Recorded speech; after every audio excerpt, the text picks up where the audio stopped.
Hello everyone, Sarvodaya विद्यापीठ सीकरी की online class में आपका स्वागत है। आज हम कक्षा 12 की विषय जीव विज्ञान के नेक्स्ट क्लास लेकर आए हैं, जिसमें मानव में गुणसूत्रीय विकृतियों के बारे में हम अध्ययन करेंगे। तो इधर देखिए बच्चों, सबसे पहले हम इसमें गुणसूत्रीय विकृतियां पढ़ने जा रहे हैं। सबसे पहले इसमें पढ़ेंगे हम गुणसूत्र क्या होते हैं कि गुणसूत्र क्या होते हैं। गुणसूत्र को इंग्लिश में क्रोमोसोम्स कहते हैं। क्या कहते हैं बच्चों? क्रोमोसोम्स कहते हैं। अब गुणसूत्र है क्या? केंद्रक में स्थित धागे नुमा संरचनाओं को, हमने केंद्रक की संरचना पढ़ी थी 11th क्लास में, वो ऐसी संरचना थी। और इन संरचनाओं में इसमें ऐसी संरचनाएं पढ़ी थी, ऐसी संरचनाएं होती हैं। इन धागे नुमा, ये धागे नुमा संरचनाएं होती हैं जिन्हें अपन क्या कहते हैं? गुणसूत्र कहते हैं। क्या कहते हैं? गुणसूत्र। तो इसकी सीधी सीधी परिभाषा क्या हो जाएगी बच्चों? केंद्रक में स्थित धागे नुमा संरचनाओं को क्या कहा जाता है? गुणसूत्र कहा जाता है। क्या कहा जाता है बच्चों? गुणसूत्र कहा जाता है।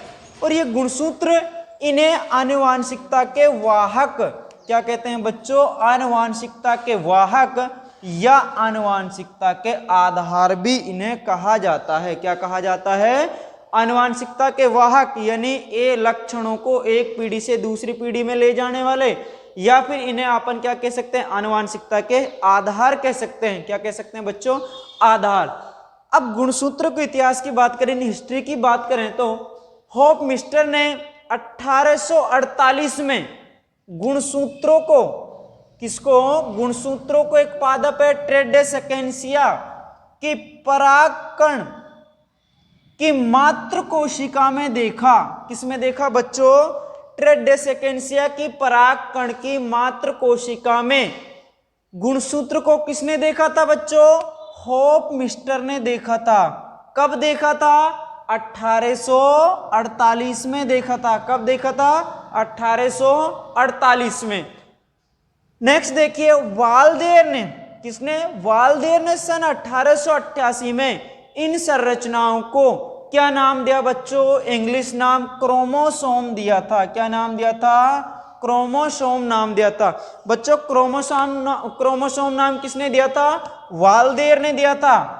कब दिया था? 1888 में दिया था। कब दिया था? 1888 में दिया था। नेक्स्ट देखिए, इनका जो सर्वप्रथम वर्णन किया था, जो गुणसूत्रों का सर्वप्रथम वर्णन किया था, वो किसने किया था बच्चों? स्ट्रासबर्गर ने किया था। किसने किया था बच्चों? स्ट्रासबर्गर ने किया था। नेक्स्ट देखिए, सट्टन व बोवेरी ने 1903 में, किसमें? 1903 में बताया कि गुणसूत्रों पर आनुवांशिकता के क्या उपस्थित होते हैं? कण उपस्थित होते हैं। क्या उपस्थित होते हैं? गुणसूत्रों पर आनुवांशिकता के कण उपस्थित होते हैं, जिसे क्या कहा गया बच्चों? सट्टन बोवेरी परिकल्पना कहा गया। क्या कहा गया? सट्टन बोवेरी परिकल्पना। और बाद में इसे गुणसूत्र परिकल्पना के नाम से जाना गया। किसके नाम से बच्चों?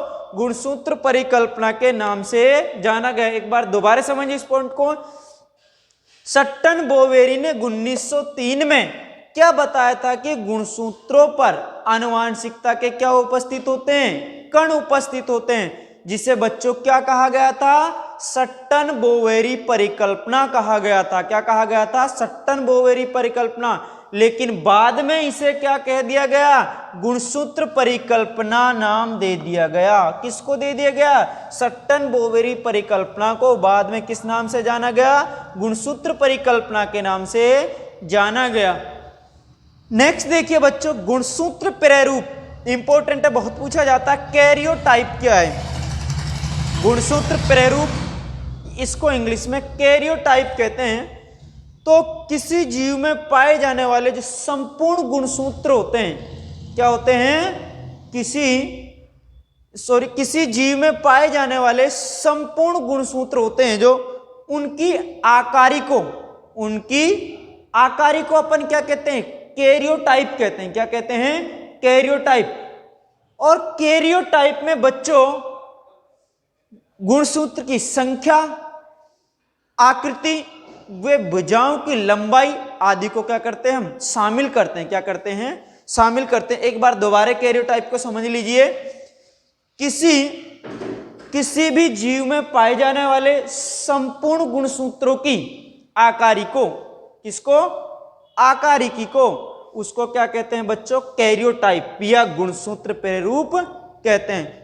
और इस कैरियोटाइप में गुणसूत्र की संख्या का, आकार, आकृति, वे भुजाओं की लंबाई आदि को इसमें क्या किया जाता है बच्चों, शामिल किया जाता है।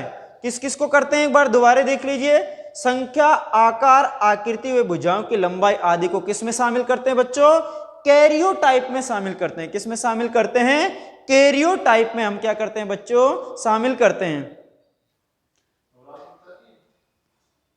हाँ तो बच्चों नेक्स्ट हम पढ़ने जा रहे हैं गुणसूत्रीय आलेख, जिसको इंग्लिश में इडियोग्राम कहते हैं। क्या कहते हैं बच्चों, इडियोग्राम कहते हैं।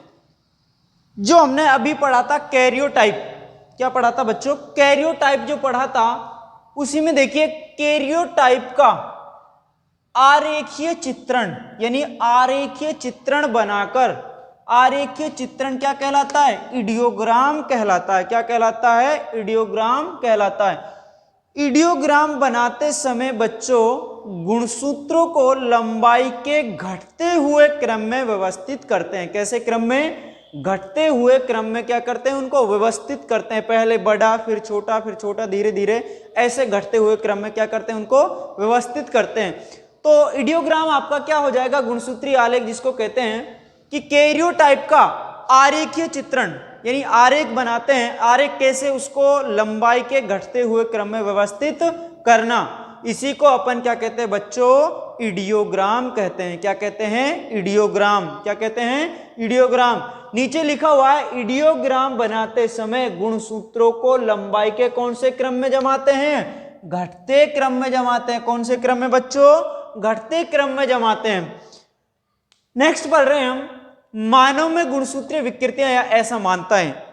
तो ये क्या होती हैं गुणसूत्रीय विकृतियां या असामान्यताएं, हमारा पाठ का नाम भी यही है, गुणसूत्रीय विकृतियां या असामान्यताएं मानव में। यदि मानव में गुणसूत्रों की संख्या सामान्य से कम या अधिक हो जाए, सामान्य से कम या अधिक हो जाए, तो उसे अपन क्या कह देते हैं बच्चों, गुणसूत्रीय विकृतियां या गुणसूत्र क्या कह देते हैं, असामान्यता कह देते हैं। हमें पता है कि मानव में कितने गुणसूत्र पाए जाते हैं, बताइए बच्चों, 46 गुणसूत्र पाए जाते हैं। कितने पाए जाते हैं, 46 गुणसूत्र पाए जाते हैं। 46 गुणसूत्र में से गुणसूत्रों को घटना या बढ़ना, तो क्या हो जाती है बच्चों, गुणसूत्रीय असामान्यता हो जाती है। तो इधर देखिए मानव में गुणसूत्रीय विकृतियां या इनको क्या कहते हैं, असामान्यताएं कहते हैं। गुणसूत्रों की संख्या का सामान्य से कम या अधिक होना, यानी 46 से या तो कम हो जाए या 46 से क्या हो जाए, अधिक हो जाए, तो ये क्या कहलाती हैं, आपकी गुणसूत्रीय विकृतियां कहलाती हैं। तो गुणसूत्रीय विकृतियां या असामान्यताएं होती हैं बच्चों दो प्रकार की होती हैं। कितने प्रकार की, दो प्रकार की। पहले पढ़ रहे हैं हम ऑटोसोमल असामान्यताएं। एक तो ऑटोसोमल असामान्यताएं होती हैं या ऑटोसोमल विकृतियां, और दूसरी होती है एलोसोमल विकृतियां। ऑटोसोमल गुणसूत्र किन्हें कहते हैं, जो प्रथम 22 जोड़ी गुणसूत्र होते हैं उन्हें अपन क्या कहते हैं, ऑटोसोम कहते हैं। क्या कहते हैं, ऑटोसोम। और जो 23वां जोड़ा होता है उसे क्या कहते हैं, एलोसोम, या उसे सेक्स डिटरमाइनेशन गुणसूत्र भी कहते हैं। तो इधर देखिए बच्चों, ऑटोसोमल असामान्यता हम पढ़ रहे हैं। ऑटोसोमल असामान्यता 3 प्रकार की होती है। कितने प्रकार की, यानी ऑटोसोमल असामान्यता में 3 प्रकार के हम रोग पढ़ेंगे। वो कौन कौन से हैं। नंबर 1 सबसे पहला है जो डाउन सिंड्रोम, जिसको मंगोलिज्म भी कहते हैं। क्या कहते हैं, मंगोलिज्म। इसकी जो खोज करी थी 1866 में लैंगडम डाउन ने की थी। क्या की थी, लैंगडम डाउन में की थी। तो जो मंगोलिज्म है, इनको, इस रोग के जो व्यक्ति होते हैं उनको मंगोलियाई मूर्ख के नाम से भी जानते हैं अपन। तो ये रोग क्या है, यह रोग 21वें गुणसूत्र में, कौन से गुणसूत्र में, ध्यान देना बहुत इंपॉर्टेंट है, पूछा जाता है। यह रोग 21वें गुणसूत्र में एक एक्स गुणसूत्र की, ध्यान देना इधर बच्चों, 21वें गुणसूत्र में एक एक्स गुणसूत्र की वृद्धि से होता है। किसकी वृद्धि से होता है बच्चों? 21वें गुणसूत्र में एक्स की एक वृद्धि से यह रोग होता है, जिससे बच्चों गुणसूत्र संख्या कितनी हो जाती है? कितनी हो जाती है? 46 प्लस 1, एक गुणसूत्र बढ़ गया तो कितनी हो गई? 47 गुणसूत्र हो गए। कितने हो गए? 47। तो सामान्य से अधिक गुणसूत्र हो गए, ये हमने यही बताया। असामान्यता क्या है? सामान्य से कम होना गुणसूत्रों को, असामान्य से अधिक होना गुणसूत्रों को, उसे अपन क्या कहते हैं? गुणसूत्रीय विकृति, गुणसूत्रीय असामान्यता कहते हैं। तो यहां पर गुणसूत्र संख्या कितनी हो गई बच्चों? 47 हो गई है। कितनी हो गई है? 47। 46 प्लस 1, ये गुणसूत्र किसमें बढ़ा? 21वें गुणसूत्र में एक एक्स गुणसूत्र की क्या हो गई बच्चों? वृद्धि हो गई है। तो गुणसूत्र संख्या अपनी कितनी हो गई है? 47। तो इसको क्या कहते हैं? डाउन सिंड्रोम कहते हैं। ऐसे रोग को क्या कहते हैं? डाउन सिंड्रोम, जिसमें गुणसूत्र संख्या क्या हो जाती है? 47 हो जाती है। और 47 होने के साथ ये एक्स गुणसूत्र की जो वृद्धि होती है, ये कौन से होती है? 21वें गुणसूत्र में वृद्धि इसकी होती है। नेक्स्ट देखिए बच्चों, ऐसी असामान्यता जो देखने को मिलती है वो 40 वर्ष से अधिक उम्र की महिलाओं यानी स्त्रियों के अंडाणु में 23 की अपेक्षा, कितने की अपेक्षा? 23 की अपेक्षा 24 क्रोमोसोम हो जाते हैं। कितने हो जाते हैं? 23 की बजाय कितने क्रोमोसोम हो जाते हैं? 24 हो जाते हैं। एक क्रोमोसोम क्या हो गया? बढ़ गया है। एक क्रोमोसोम के बढ़ने से तो गुणसूत्र संख्या बच्चों कितनी हो जाती है? 47 हो जाती है। क्या हो जाती है? 47 हो जाती है। एक बार इसको दोबारा समझ लीजिए। डाउन सिंड्रोम या मंगोलिज्म क्या है? इस रोग के जो व्यक्ति होते हैं उनको मंगोलियाई मूर्ख भी कहते हैं। क्या कहते हैं? मंगोलियाई मूर्ख या मंगोलिज्म मूर्ख के उनके नाम से उन्हें जानते हैं। तो मंगोलिज्म क्या है? इसकी जो खोज करी थी लैंगडम डाउन ने की थी। कब की थी बच्चों? 1866 में की थी। यह रोग कैसे होता है? 21वें गुणसूत्र में किसकी वृद्धि हो जाती है बच्चों? एक एक्स गुणसूत्र की क्या हो जाती है? वृद्धि हो जाती है। एक एक्स गुणसूत्र की वृद्धि होने से गुणसूत्र संख्या बच्चों कितनी हो जाती है? 46 प्लस 1 बराबर कितनी हो जाती है? 47 हो जाती है। कितनी हो जाती है? 47।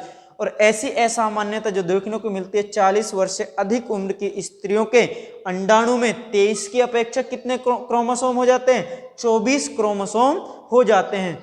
ये जो जन्मजात बीमारी है बच्चों, नीचे लिखा हुआ है कि यह जन्मजात बीमारी 600 बच्चों में से किसी एक में पाई जाती है। यानी 600 बच्चे जन्म लेंगे, किसी एक में देखने को ये मिलती है। ये एक औसत बताया, हो सकता है लगभग, है ना।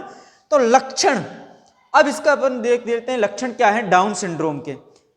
पहला पॉइंट है कि इसका कद कैसा होता है? छोटा होता है। कद कैसा होता है बच्चों? छोटा होता है।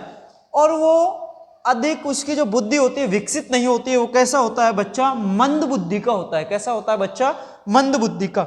मुंह हमेशा उसका कैसा रहता है? खुला रहता है। कौन से रोगी का? जो किससे पीड़ित है? डाउन सिंड्रोम से। अगला पॉइंट है इसका सिर कैसा रहता है? चपटा रहता है। सिर कैसा रहता है? चपटा, यानी फैला हुआ थोड़ा सिर रहता है। अगला पॉइंट है कि निचला होठ कैसा रहता है बच्चों? लटका हुआ रहता है। नीचे का जो ये होठ है ये हमेशा कैसा रहता है? उनका लटका हुआ रहता है। और जीभ बच्चों क्या होती है? उनकी मोटी होती है। यानी वो पूरी सही ढंग से बोल नहीं पाते हैं। सही ढंग से क्या नहीं कर पाते हैं? वो बोल नहीं पाते हैं। तो ये बच्चों आपको कौन सा रोग हो गया है? ऑटोसोमल असामान्यता का डाउन सिंड्रोम, जिसको अपन क्या कहते हैं? मंगोलिज्म कहते हैं। एक बार बच्चों इसका स्क्रीनशॉट ले लीजिए आप। हाँ, मंगोलिज्म पढ़ लिया था। अब हम पढ़ने जा रहे हैं नंबर 2, एडवर्ड सिंड्रोम। दूसरी ऑटोसोमल असामान्यता है। यह रोग गुणसूत्र के 18वें जोड़े में, ध्यान देना, कौन से जोड़े में बच्चों? 18वें जोड़े में एक अतिरिक्त गुणसूत्र के जुड़ने से होता है। यानी 18वें जोड़े में एक गुणसूत्र की क्या हो जाती है बच्चों? वृद्धि हो जाती है। एक गुणसूत्र की क्या हो जाती है? वृद्धि हो जाती है। तो गुणसूत्र संख्या जब 18वें जोड़े में एक गुणसूत्र जुड़ जाएगा तो बच्चों इसमें भी गुणसूत्र संख्या कितनी हो जाती है बच्चों? 47 हो जाती है। कितनी हो जाती है? 47। तो ऐसी इसे अपन क्या कहते देते हैं? एडवर्ड सिंड्रोम कहते हैं। ध्यान देना, एडवर्ड सिंड्रोम में बच्चों 18वें गुणसूत्र में एक गुणसूत्र की वृद्धि हो जाती है, यानी एक गुणसूत्र क्या हो जाता है बच्चों? जुड़ जाता है। तो गुणसूत्र संख्या जैसे कितनी हो जाती है बच्चों? 47 हो जाती है। दूसरी पढ़ रहे हैं हम क्राई-डू-चैट सिंड्रोम, या इसे कैट क्राई सिंड्रोम भी कहते हैं। क्या कहते हैं? Cat cry syndrome. तो ये बच्चों क्या होता है कि गुणसूत्र की 5वें गुणसूत्र की, कौन से गुणसूत्र की? लिखा हुआ है 5वें गुणसूत्र की छोटी भुजा का विलोपन होने से। कौन सी भुजा का? छोटी भुजा का विलोपन होने से। कौन सी भुजा का? 5वें गुणसूत्र की छोटी भुजा का विलोपन होने से होता है। कौन सा सिंड्रोम होता है? क्राई-डू-चैट सिंड्रोम, या इसे कैट क्राई सिंड्रोम भी कहते हैं। इसमें बच्चे के रोते समय बिल्ली की म्याऊं जैसी आवाज आती है। कैसी आवाज आती है? बच्चे के रोते समय बिल्ली की म्याऊं जैसी आवाज आती है। कौन से सिंड्रोम में आती है बच्चों बिल्ली की म्याऊं जैसी आवाज? क्राई-डू-चैट सिंड्रोम में, या इसे कैट क्राई सिंड्रोम भी कहते हैं। क्या कहते हैं? Cat cry syndrome. तो ध्यान देना बच्चों, ये गुणसूत्र की 5वीं भुजा में गुणसूत्र की 5वीं भुजा छोटी भुजा में, वो भी कौन सी भुजा? छोटी भुजा के विलोपन होने से कौन सा रोग होता है? क्राई-डू-चैट सिंड्रोम रोग होता है। और इसमें बच्चे के रोते समय बिल्ली की म्याऊं जैसी आवाज आती है। नेक्स्ट दूसरी असामान्यता हम पढ़ने जा रहे हैं जिसको एलोसोमल असामान्यता कहते हैं। हमने ऑटोसोमल बात कर ली है, 3 प्रकार की होती है ऑटोसोमल। नंबर 1 क्या पढ़ा था? डाउन सिंड्रोम, जिसको मंगोलिज्म कहते हैं। नंबर 2 क्या है? Edward syndrome. नंबर 3 क्या है? Cry-do-chat syndrome. एक बार इनको दोबारा देख लीजिए। डाउन सिंड्रोम क्या है बच्चों? उसमें 21वें गुणसूत्र में एक एक्स गुणसूत्र की क्या हो जाती है बच्चों? वृद्धि हो जाती है। क्या हो जाती है? वृद्धि हो जाती है। और गुणसूत्र संख्या उसमें कितनी हो जाती थी? 47 हो जाती है। इसमें बच्चों 18वें गुणसूत्र में एक गुणसूत्र की क्या हो जाती है? वृद्धि हो जाती है। इसमें भी गुणसूत्र संख्या क्या हो जाती है बच्चों? 47। और जो सबसे इंपॉर्टेंट ये है आपका क्राई-डू-चैट सिंड्रोम, इसमें 5वें गुणसूत्र की छोटी भुजा का क्या हो जाता है? विलोप, यानी हट जाती है छोटी भुजा, और जिससे इसमें बच्चे के रोते समय बिल्ली की क्या आवाज आती है? म्याऊं जैसी आवाज आती है। दूसरी असामान्यता पढ़ रहे हैं जिसको एलोसोमल कहते हैं। इसमें ये एलोसोमल असामान्यता बच्चों 4 प्रकार की होती है। तो एलोसोमल असामान्यता है क्या? पहले तो इसको आप देख लीजिए। मनुष्य में एक जोड़ी एलोसोम पाए जाते हैं। क्या पाए जाते हैं? एलोसोम। एक्स और वाई गुणसूत्र होते हैं। एक्स एंड वाई पाए जाते हैं। इनकी संख्या में कमी या अधिकता को एलोसोमल असामान्यता कहते हैं। क्या कहते हैं? एलोसोमल। जो लिंग गुणसूत्र होता है उसकी संख्या में कमी या वृद्धि को अपन क्या कहते हैं? एलोसोमल असामान्यता। ये 4 प्रकार की होती है। कितने प्रकार की होती है? 4 प्रकार की। वो चारों प्रकार बच्चों हम कल पढ़ेंगे। आज के लिए इतना ही। आप स्क्रीनशॉट लेना चाहो तो स्क्रीनशॉट इसका ले लीजिए।